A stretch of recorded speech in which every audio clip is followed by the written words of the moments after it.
Bonjour, bienvenue, j'espère que vous allez bien. Bienvenue pour cet épisode numéro 24 du Bootcast. Aujourd'hui, qui porte sur l'éditorial de Daiseku Ikeda, paru dans le Daibyaku-renge, mensuel d'études affilié au mouvement bouddhiste Soka au Japon, de décembre 2015, paru dans Cap sur la paix numéro 1063. Voici le titre. Quand le travail d'équipe accorde la priorité au cœur.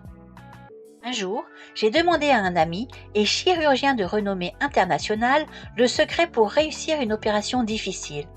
Sa réponse a été claire et limpide, le travail d'équipe. Il a ajouté qu'il est particulièrement important de ne faire qu'un avec ceux qui vous épaulent et que chacun fasse absolument de son mieux. Voilà la formule pour remporter la victoire, quelle que soit la sphère d'activité.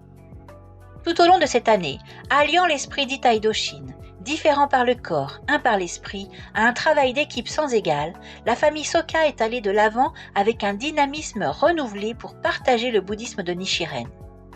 Accomplir une tâche de tout son cœur apporte satisfaction et sérénité, a fait observer Gandhi. En signe de ma reconnaissance, j'aimerais remettre une couronne sertie de joyaux à chaque noble pratiquant, sans exception, qui tout en surmontant ses propres problèmes et défis, continue à déployer d'inlassables efforts avec dévouement, loin des projecteurs, en faveur du bouddhisme, du bonheur des autres et du bien-être de la société. À Sado, une île pionnière dans la réalisation victorieuse de Kozen Rufu, Abutsubo et la nonne séculière Senichi ont soutenu et aidé Nichiren Daishonin durant son exil. Même après le départ de ce dernier, suite à sa grâce, ils ont continué à agir en tant que ses loyaux disciples. « Laissez-les parler comme bon leur semble », écrit Nichiren. Incarnant l'esprit courageux de cet encouragement, le couple n'a jamais cessé de protéger les disciples de Nichiren sur cette île isolée du Nord, en agissant comme un bouclier contre les violents assauts des persécutions à leur encontre. Abutsubo ne s'est pas contenté de soutenir et d'encourager chaleureusement ses compagnons de foi dans les moments d'inquiétude, mais il a également rendu plusieurs fois visite à Nichiren au mont Minobu. Dans une lettre adressée à la nonne séculière Senichi, après le départ d'Abutsubo pour un de ses voyages, Nichiren écrit « Même si vous êtes resté à Sado, votre cœur est parvenu jusqu'à cette province. On atteint la bouddhéité exactement de la même manière. Même si nous vivons dans une terre impure, nos cœurs résident dans la terre pure du pic de l'Aigle.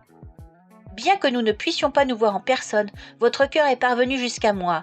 Nos cœurs demeurent toujours ensemble dans la capitale de la lumière éternellement paisible. C'est là, en d'autres termes, le message profondément bienveillant que leur transmet Nichiren. » Je pense que ces mots témoignent aussi du cœur avec lequel Nichiren reconnaîtrait et apprécierait les sincères efforts déployés par l'ensemble des membres des départements des femmes et des jeunes femmes, et en fait de toute la famille Soka.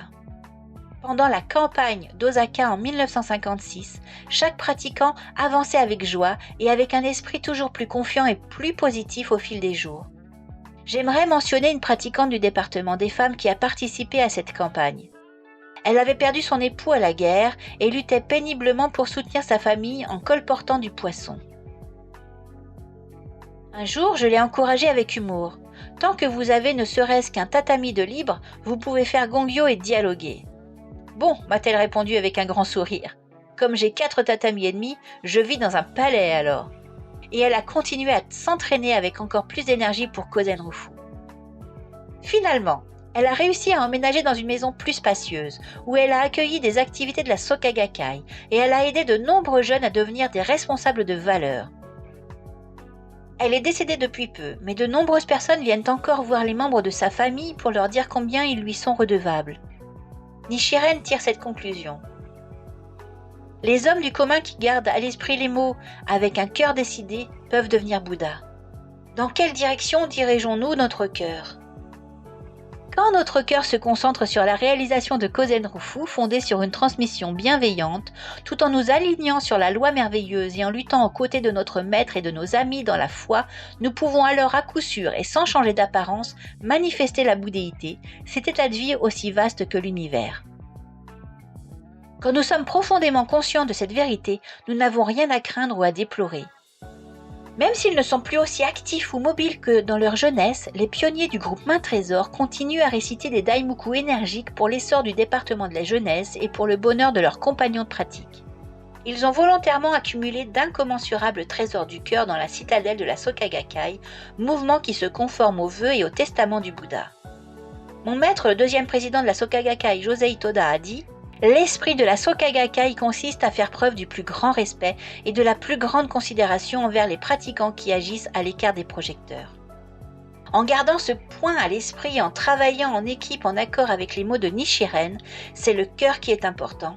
Avançons dans une harmonie et avec une bonne humeur toujours plus grande vers la victoire. Que vos nobles contributions à Kozenrufu, mérites invisibles qui apportent des récompenses visibles à l'infini, brillent pour l'éternité. Merci d'être là, merci pour votre écoute. N'oubliez pas d'activer la cloche, de vous abonner, réseaux sociaux, YouTube, sur vos plateformes de streaming. Et je vous dis à très très vite. N'hésitez pas à partager avec vos amis tout simplement aussi. À bientôt!